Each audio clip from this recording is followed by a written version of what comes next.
Assalamualaikum warahmatullahi wabarakatuh. Salam mesra. Hari ini Cikgu Shima ingin menghasilkan satu video PDPC iaitu untuk Bahasa Melayu 910 Palang 2 STPM.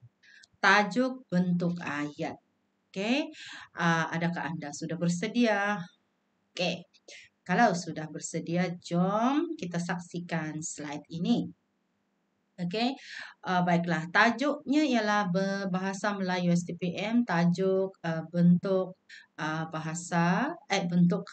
bentuk ayat, bukan bentuk bahasa, bentuk ayat. Okey, bagi yang ingin berkunjung ke channel Cikgu Shima, jemputlah, sudi-sudikanlah datang ke channel Cikgu Shima. Ada banyak video isi dihasilkan, bukan sahaja hasil tangan Cikgu Shima, tetapi juga daripada pelajar yang sekarang ini ada yang sudah berjaya masuk ke universiti. Cikgu Shima, pelajar cikgu lah, pelajar Cikgu Shima di BK2. Tahniah Cikgu Shima ucapkan. Okay, ini ialah rakan-rakan Ayu tingkatan 6 yang juga bersiaran, juga ada channel subjek masing-masing. Okay, jadi kena datang. Selain itu, ini sama juga. Okay, jangan lupa untuk datang dan type Academy YouTuber dan akan muncullah paparan ini. Okey, jadi subscribe lah Academy YouTuber kerana selain selain video isi, ada satu lagi produk baru produk Ayu, iaitu aplikasi Academy YouTube. Banyak video dikongsikan dalam. Okey, tanpa membuang masa, hari ini tajuk yang ingin Cikgu Shima kongsikan di sini ialah bentuk. Apa itu bentuk ayat? Iaitu bentuk ayat, iaitu kita melihat dululah dia punya hasil pembelajaran, iaitu pelajar dapat mengenal pasti, membezakan ayat tunggal dengan ayat majmuk, analisisnya, membezakan jenis ayat majmuk dan dapat membina pelbagai jenis ayat dengan betul. Jadi bila kita belajar bentuk ayat, maka pelajar akan belajar 2.8.1 ayat tunggal, 2.8.2 ayat majmuk. Ayat majmuk pula terbahagi kepada 3 jenis: majmuk gabungan, majmuk panjangan, majmuk campuran. Okey. Seterusnya, apa itu bentuk ayat? Jadi ini ialah slide berkaitan tentang pengenalan bentuk ayat. Bentuk ayat ini ialah binaan ayat yang dikaitkan dengan bilangan klausa yang terdapat di dalamnya. Okey, jadi kita kira jumlah klausa. Kalau bentuk ayat tunggal, satu sahaja klausanya. Tapi kalau ayat majmuk, ayat yang mempunyai bilangan klausa melebihi daripada 2. Mungkin ada 2 klausa, mungkin ada 3, mungkin ada 4. Sebab itulah ayat majmuk. Bentuk ayat ini boleh dibezakan dengan menentukan jumlah konstituen subjek dan predikat dalam ayat atau jumlah klausa di dalam ayat. Maknanya bila kita sebut bentuk ayat, melibatkan pengiraan. Pengiraan apa? Jumlah klausa dalam ayat. Jadi bentuk ayat ini dia terbahagi kepada 2, 1 ayat tunggal, 1 lagi ayat majmuk. Okey, definisi ayat tunggal. Ayat tunggal ini ialah ayat yang terdiri daripada 1 konstituen subjek dan 1 konstituen predikat. Jadi ayat tunggal mempunyai 1 klausa sahaja. Jadi 1 klausa itulah yang ada konstituen subjek dan konstituen predikat. Peringatan mesra. Pelajar perlu bezakan ayat dasar dan ayat tunggal. Sebab apa? Ayat dasar ni dia macam ada kaitan dengan ayat tunggal. Kerana ayat dasar bersamaan dengan ayat tunggal ini, ayat dasar dan ayat tunggal mempunyai 1 klausa. Tetapi akan dibezakan beberapa ciri. Jadi Cikgu Shima tidak mahu menyebut atau menjelaskan ayat dasar sebab fokus kita di sini ialah ayat tunggal. Ayat dasar itu tajuk golongan ayat. Okey? Baik. Definisi ayat majmuk pula ayat yang terbina dengan menggabungkan 2 klausa atau lebih. Oke, dan 3 jenis ayat majmuk ini, ayat majmuk gabungan, ayat majmuk pancangan, ayat majmuk campuran. Oke, setakat ini boleh. Seterusnya, ayat majmuk gabungan, ayat yang terdiri daripada 2 klausa atau lebih dengan menggunakan kata hubung gabungan. Dari mana ayat majmuk gabungan ini terbentuk? Ayat majmuk gabungan terbentuk apabila dalam ayat itu ada penggunaan kata hubung gabungan. Ayat majmuk gabungan tidak boleh disongsangkan. Contoh ayat majmuk gabungan, Nazmi ke pejabat manakala adiknya ke sekolah. Ayah sudah berusia namun masih bekerja.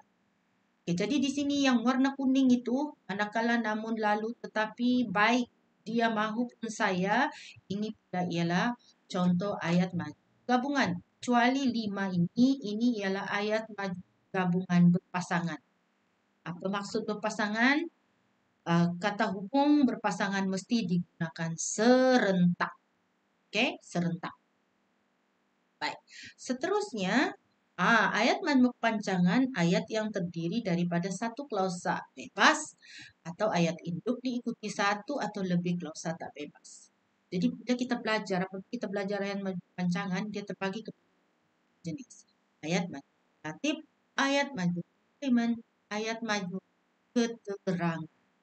Oke, macam mana kita bezakan ni relatif komplement keterangan? Ayat majmuk relatif satu kata hubung panjangan relatifnya. Ayat majmuk komplement puas bahwa agar supaya.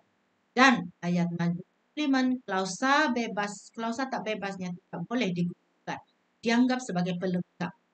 Ayat majmuk keterangan, ayat yang mengandung kata hubung keterangan ada 11. 11 kan? 11 ya, rasanya macam 11 ayat majmuk keterangan. 9. Kita tengok nantilah 11 ke atau 9. Oke, kita tengok. Oke, jadi ini contoh ayat majmuk jangan relatif yang dia memiliki sebuah yang amat canggih. Kawan saya yang tinggal di Sabah mengunjungi saya. Kalau ayat ini ditunggalkan, dia memiliki sebuah komputer. Teriba amat canggih. Itu ayat tunggal. Tapi kalau yang warna biru ini ayat majmuk. Oke. Kalau ayat majmuk komplement terdiri dari 1 klausa bebas dan klausa tak bebas yang dipanjangkan pada klausa bebas. Jadi klausa tak bebas ini ya, ingat, jadi pelengkap klausa bebas. Mana klausa bebas? 8. Bahwa dia tidak bersalah ini klausa tak bebas. Kalau kita gugurkan bahwa dia tidak bersalah, ayat itu tidak lengkap. Walaupun klausa bebas, tapi tidak boleh berdiri sendiri karena merupakan klausa tak bebas bahwa dia bersalah. Bahwa untuk agar supaya kami meminta agar permohonan itu, kami meminta klausa bebas agar permohonan diterima, klausa tak bebas dianggap sebagai lengkap tidak. Oke, baik. Apa pula ayat majmuk pancangan keterangan? Yaitu ini 1 klausa bebas dan 1 atau klausa tak bebas. Oke, dan ini kalau kita lihat keterangan yang berfungsi ya, klausa tak bebas yang berfungsi sebagai keterangan keterangan memberikan lanjut dan menegaskan klausa bebas. Keterangan boleh hadir sebelum atau selepas klausa bebas. Dan ini ya, cikgu betulkan di sini sebenarnya ada 9, bukan 11 ya, ada 9 kata keterangan kan. Ya, yang 11 itu tadi lain. Terlampau banyak. Ingat kata hubung keterangan ada 9 yaitu akibat, cara, harapan, musabab, dan syarat tujuan. Macam mana kita tahu kata hubung adalah kata hubung keterangan? Cari klausa tak bebas yang ada kata hubung. Coba Google. Kalau tidak boleh Google, ayat majmuk pancangan. Kalau tidak boleh digugurkan, kalau boleh digugurkan ayat majmuk pancangan keterangan. Oke, contoh kita cari buas ya, kita cari buas. Oke, kalau kita lihat di sini ada contoh pas di sini ada ini ialah semua kata hubung keterangan yang memang boleh digunakan. Okey. Manakala yang ini adalah ayat majmuk campuran terdiri daripada cantuman bahasa bekas dan dua atau bahasa tak bekas yang terdiri daripada jazak. Kata lain paling senang, dalam ayat majmuk campuran mesti ada kata hubung gabungan dan satu lagi kata hubung relatif. Maka dia dianggap sebagai campuran. Kemudian kalau ayat itu mengandungi kata majmuk gabungan, kata hubung pancangan keterangan, kata hubung pancangan relatif, ini lagi sudah jelas menunjukkan bahwa ayat campuran. Kerana campuran daripada benaan ayat gabungan, ayat keterangan dan ayat relatif. Okey, Cikgu Shima sini sahaja. Hamka penerangan tadi. Hanyalah tentang ayat. Kita jumpa lagi video yang akan datang. Sampai jumpa. Okay, bye.